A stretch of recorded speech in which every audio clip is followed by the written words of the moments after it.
Chandrababu Naidu AP CM వరదలపై అయితే మాత్రం సమీక్షా సమావేశం నిర్వహించారు. కొల్లేరు, ఉప్పటేరు, తమ్మిలేరు వరదలకి ఏ విధంగా దెబ్బతిన్నారు, తీసుకున్నటువంటి జాగ్రత్తలు ఏంటి, అక్కడ జరిగిన పరిణామాల నేపథ్యంలో ఆయన అయితే మాత్రం తీసుకున్న చర్యలపై అయితే మాత్రం రఘురామకృష్ణరాజు ఎమ్మెల్యేని అయితే మాత్రం అభినందించారు. డ్రైన్ సహాయం అవ్వచ్చు, డ్రైన్లు ఏ విధంగా అక్కడ ఉన్నటువంటి స్థానికుల యొక్క సహకారం తీసుకుని వాళ్ళని భాగస్వామ్యం చేసి డ్రైనేజీలు ఏ విధంగా వెళ్ళాలనే విధంగా కూడా ఆయన తీసుకున్నటువంటి చర్యలపై అయితే మాత్రం అభినందించడం జరిగింది. ఇదే అంశాలపై అయితే మాత్రం కొన్ని ఘాటైనటువంటి వ్యాఖ్యలు కూడా చేశారు.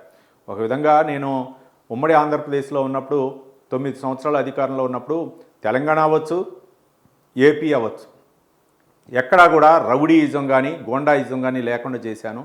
మరోపక్క రాయలసీమలో ఫ్యాక్షన్ ముఠా రాజకీయాలు ఉండేవి, ముఠా కక్షలు ఉండేవి.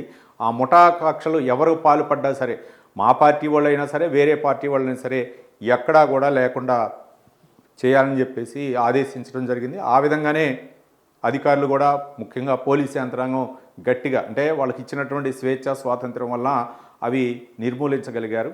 నేను వచ్చినప్పుడు కానీ లేకపోతే గతంలో వార్డుకు ఒకళ్ళు, వీధికి ఒక రౌడీ గోండా ఉండేవాళ్ళు. అట్లాంటిది ఉండకూడదనే ఉద్దేశంతో బయటకు వచ్చినప్పుడు ఆ వ్యవస్థ ఉండకూడదన్న ఉద్దేశంతో దాన్ని నిర్మూలించడం జరిగిందని చెప్పేసి చంద్రబాబు చెప్పారు. మరోపక్క రాజకీయాల్లో ఉండకూడని వ్యక్తి మరోపక్క ఏ విధంగా ఉంటుందో ఆ విధంగా చూసాం. కాబట్టి దౌర్భాగ్యం ఏంటంటే అట్లాంటి వ్యక్తే నాకు ప్రత్యర్థిగా ఉండటమే నాకు కొంచెం ఇన్సాల్ట్గా ఫీల్ అవుతున్నానని చెప్పేసి చంద్రబాబు నాయుడు చెప్పారు. మొత్తానికి చంద్రబాబు నాయుడు అయితే మాత్రం ఇటు వరదలపై సమీక్షిస్తూనే వరదలపై ఆయన చేసినటువంటి సహాయ సహకారాలు అవ్వచ్చు, లేకపోతే ప్రజలకు చేసినటువంటి సేవలు ఇస్తూ, మరోపక్క ఈ వైసీపీ నాయకులు వచ్చి విమర్శించడం అవ్వచ్చు, లేకపోతే వాళ్ళు చేస్తున్నటువంటి రాజకీయ విమర్శలు మీడియా ముఖం వచ్చేటట్టయితే ఒక విధంగా చంద్రబాబు నాయుడిని కొంచెం ఆవేశపూరితంగా చేసినవి అనుకోవచ్చు. ఎందుకంటే చంద్రబాబు నాయుడు ఎక్కడా కూడా ఆవేశపూరితంగా కానీ ఎన్నికల సమయం అయితే తప్ప ఎక్కడా కూడా మిగిలినటువంటి సమీక్షా సమావేశాలు కానీ లేకపోతే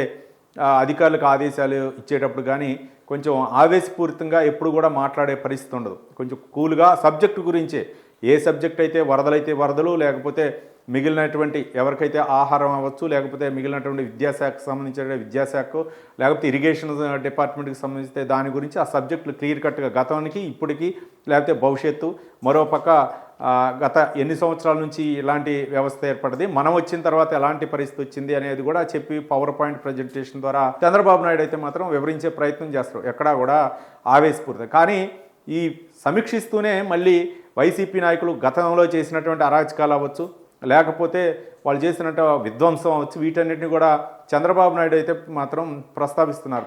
అంటే ఆయన చేస్తున్న ప్రతిదానికి అంటే ఆ విధంగా విమర్శిస్తున్నారు. ఎక్కడా కూడా ఈ యొక్క అభివృద్ధి అవ్వచ్చు, ప్రజల పట్ల అవ్వచ్చు, వాళ్ళకి ప్రేమానురాగాలు లేవు, ప్రజల్లో మమేకం అవ్వాల్సినటువంటి వ్యక్తులు వాళ్ళు కాదు, ఒక రాజకీయ ముసుగులో ప్రవర్తిస్తున్నటువంటి విధానం అయితే మాత్రం కరెక్ట్ కాదని చెప్పేసి చంద్రబాబు నాయుడు కొంచెం ఘాటుగానే వైసీపీ నాయకులు ఉద్దేశించి హెచ్చరించినటువంటి సందర్భం.